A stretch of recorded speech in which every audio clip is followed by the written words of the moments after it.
Have you ever met a kid like this? In class, he's constantly fidgeting, tapping his pencil, and staring out the window. His teachers say he isn't working up to his ability. He rarely finishes assignments, his handwriting is a mess, and he often disrupts the class by interrupting.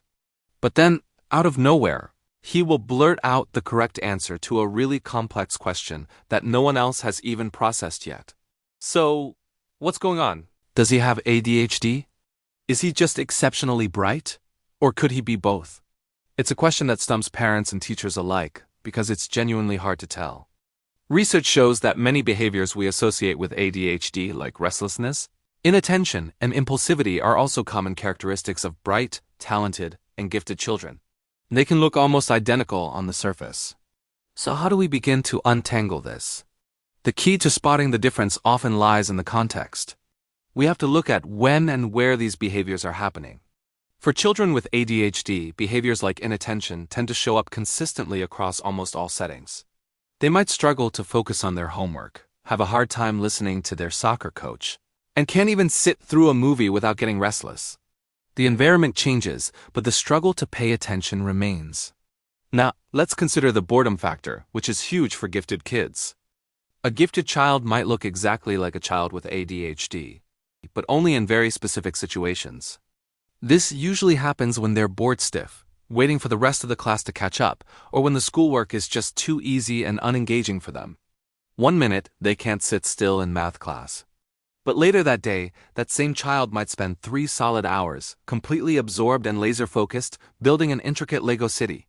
This ability to focus is another major clue. A child with ADHD often has a short attention span for most things, though they can sometimes hyperfocus on something they love. But a gifted child can demonstrate incredible, sustained concentration for long periods on any task that truly captures their imagination and challenges their intellect. Their activity is usually directed toward a specific goal, like solving a puzzle or mastering a new skill. In contrast, the hyperactivity seen in ADHD can often appear more random and less goal-oriented. But what if it's not a simple case of either or? What if Nick is what experts call twice exceptional, or 2E for short? This is a reality for many children.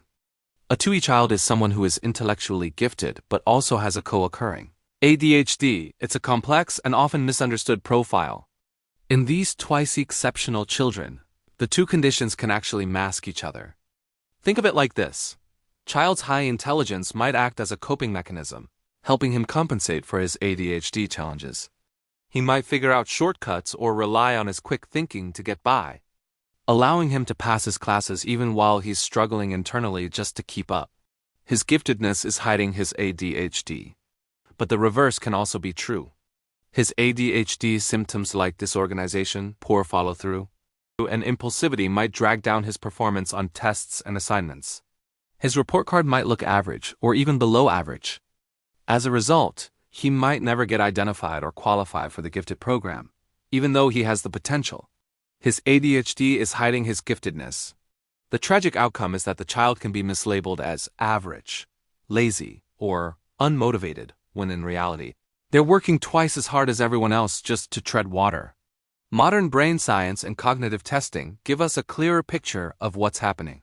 When we look at the cognitive profiles of 2E children with ADHD, we often see a spiky pattern. This comes from intelligence tests like the WISC, which measure different areas of cognitive functioning.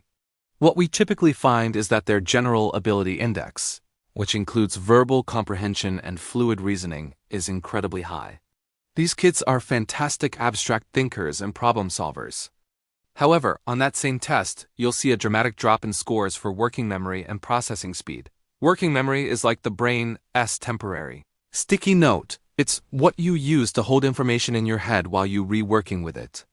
Processing speed is how quickly you can perform simple, automatic cognitive tasks. For a 2E child, there is a huge gap between their brilliant reasoning and their ability to handle the mechanics of learning. This creates immense frustration. Imagine having a head full of brilliant, complex ideas for an essay, but your brain and hand just can't work fast enough to get them down on paper. The ideas are there, but the output is blocked. Adding another layer of complexity is a concept called over-excitabilities, first described by a psychologist named Dabrowski. These are intense, heightened ways of experiencing the world, and they're very common in gifted and 2E individuals. These aren't disorders. They're considered signs of high developmental potential. For example, a child might have a psychomotor overexcitability. This can look like a surplus of physical energy, rapid talking, impulsive actions, and a constant need to be moving. Sound familiar? It can easily be mistaken for the hyperactivity component of ADHD. Similarly, they might have intense emotional reactions or be extremely sensitive to sensory input, like an itchy tag on a shirt or a loud noise, which can also be misinterpreted. So with all these overlapping traits, what's the best way to help a child who is gifted? It starts with a proper diagnosis. A simple behavioral checklist isn't enough. You need a comprehensive evaluation by a professional who understands the nuances of both giftedness and ADHD. They need to look at intelligence, academic achievement, executive functioning, and the possibility that one condition is masking the other. Next, we have to challenge them. Boredom is the enemy of focus. An under-challenged gifted child is a disruptive child. They need a curriculum that matches their advanced ability, whether that's through enrichment projects, acceleration, or more complex problem-solving tasks. When their brain is engaged, the off-task behavior often melts away. At the same time, we need to provide scaffolding for their weaknesses. This doesn't mean doing the work for them. It means giving them the tools for organization and executive function. This could be timers, visual schedules, checklists, or planners. You are building the support structure that allows them to use their own strengths to build their success. Finally, and this is so important, we need to change how we praise them. Avoid just saying, "You're so smart." Many gifted kids hear this their whole lives and start to believe that things should always come easily to them. When they finally encounter a real challenge, they can fall apart because they never learned how to struggle, how to study, or how to handle failure. Instead, praise their process. Praise their effort, their persistence, and their resilience when things get tough. This builds a growth mindset and prepares them for real-world challenges. Whether a child has ADHD, is gifted, or is twice exceptional, our goal is the same: to see and understand the whole child. It's about recognizing their unique profile of incredible strengths and significant challenges. By doing that, we can stop the cycle of misunderstanding and frustration, and finally help them unlock and reach their amazing potential. Thanks for watching. Please give it a like and subscribe.